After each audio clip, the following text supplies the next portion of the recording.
আমার মাধবী পেয়ারা গাছ, এটাই আজকে আমি রোপণ করব। আপনারা সবাই গাছ লাগানোর ক্ষেত্রে একটা কমন ভুল অনেকেই করেন, ঠিক আছে? তো নতুন গাছ যখন নার্সারি থেকে নিয়ে আসবেন, গাছটাকে এনে সাথে সাথে প্রতিস্থাপন করবেন না। অন্তত 10 থেকে 12 দিন আপনার ছাদ বাগান হোক কিংবা মাঠ বাগান হোক ওখানে রেখে দিবেন, যাতে নার্সারির আবহাওয়া যেরকমটা ছিল আপনার ছাদের আবহাওয়াটা কিন্তু সেরকম না। তো সেই জায়গাটা কিন্তু পরিবর্তন, আপনার ছাদ বাগান কিংবা মাঠ বাগানের আবহাওয়ার সাথে যেন গাছটা মানিয়ে নিতে পারে। আর দ্বিতীয় ভুলটা যেটা করেন, গাছ যেরকমই হোক বিশাল বড় একটা টবের ভিতরে আপনারা প্রতিস্থাপন করে দেন। এটা মনে করেন যে বড় পাত্রে লাগাইলে ফলন তাড়াতাড়ি হবে, বেশি ধরবে। এটা এই ধারণাটা আপনাদের ভুল। গাছের সাইজ বুঝে আপনারা পাত্র নির্বাচন করবেন।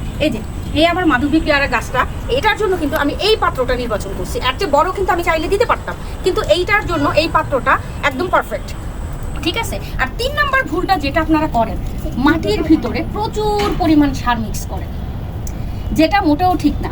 নতুন গাছ যখন আপনারা রোপণ করবেন, মাত্র 3টা উপাদান দিয়ে আপনারা গাছ রোপণ করে দিবেন। এক হচ্ছে ভার্মিকম্পোস্ট কিংবা গোবর সার, পর্যাপ্ত পরিমাণ মাটি, আর যদি মাটি দোআঁশ মাটি না হয় তাহলে এর ভিতরে কিছু পরিমাণ বালি মিক্স করতে পারেন, ছত্রাকনাশক মিক্স করতে পারেন। এর বাইরে আর কোনো কিছু লাগে না। এই 3-4টা উপাদান দিয়ে আপনারা গাছটা লাগাই দিবেন। যখন গাছের খাবার প্রয়োজন হবে অন্তত 20 থেকে 25 দিন পর, তখন আপনারা গাছের চাহিদা বুঝে গাছে খাবার দিবেন।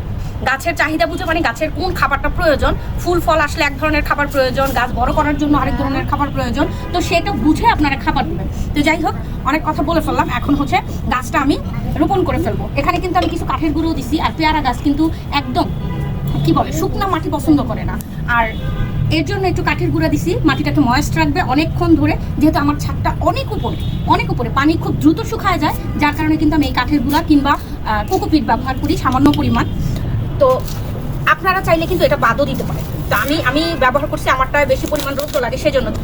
আমি কিন্তু পানি নিষ্কাশনের জন্য কোনো কিছু দেই নাই। অন্যান্য যদি ড্রাম হইতো তাইলে কি করতাম, নিচে কাঠের বড় বড় গুঁড়াগুলা কিংবা গাছের শুকনো পাতা টাতা দিয়ে দিতাম।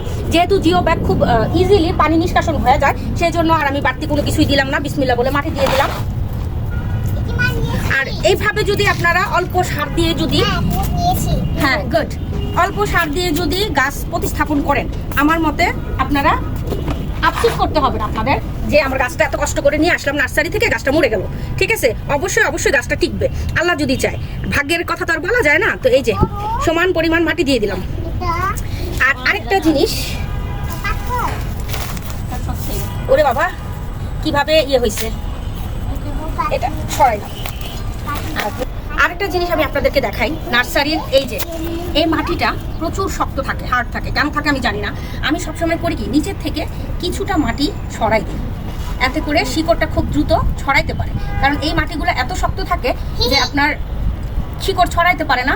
আর বিশেষ করে এই শিকড় না ছড়ানোর কারণে ফাঙ্গাস আক্রমণ করতে পারে। এই যে আমি মরা শিকড়গুলো ছিঁড়ে দিলাম, ঠিক আছে? অনেকটা মাটি কিন্তু আমি ফালাই দিচ্ছি শক্ত রেখে।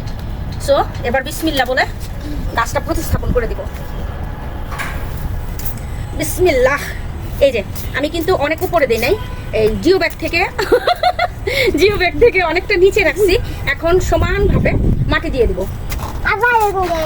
কেন এরকম করো মাম্মা? ও আমার ভিডিওর ভিতরে গোলায় যায়। আমি গাছ লাগাই তাইলে মারিয়াম দুষ্টামি করবে না, সেটা কি হয়? আর একটু জায়গা খালি রাখবো যাতে করে পরবর্তীতে আমি খাবার দিতে পারি। একদম একসাথে অনেক মাটি দিয়ে ভরে ফেলবো না। আসলে আপনারা একজন একভাবে গাছ লাগায়, আমি কিভাবে লাগাই সেটাই কিন্তু আপনাদের সাথে শেয়ার করি।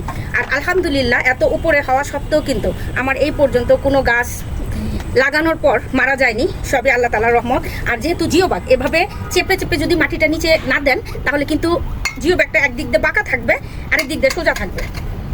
আর একটু চেপে সাইডগুলোতে দিলে জিও ব্যাগটা একদম সুন্দর গোল করে বসবে। এই মাটিগুলো কিন্তু আমি অনেকদিন আগে রেডি করে রাখছি, প্রায় সপ্তাহখানিক আগে, যেদিন আমি গাছ নিয়ে আসছিলাম সেদিন।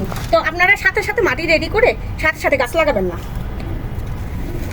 অন্তত কয়েকদিন রেখে দিবেন, যাতে করে মাটিটা রেস্ট পায়। যেই গোবর সারগুলো আপনারা দিচ্ছেন ওইটা যেন মাটির সাথে মিশতে পারে। এই যে এর বেশি আর দিব না। মাশাআল্লাহ সুন্দর করে লাগাই ফেললাম। ইনশাল্লাহ এর 1 সপ্তাহ পরে গাছ কীরকম হয় সেটার আপগ্রেড অবশ্যই আপনাদেরকে জানাবো। আর সবচেয়ে বড় কথা হচ্ছে এটা যত্ন, আপনি যত ভালো করে যত্ন নিতে পারবেন ততই কিন্তু করবে, গাছ গ্রো হবে ভালো। যাই হোক, আলহামদুলিল্লাহ, সবাই দোয়া করবেন। আজকের মতো এই পর্যন্তই হয়েছে।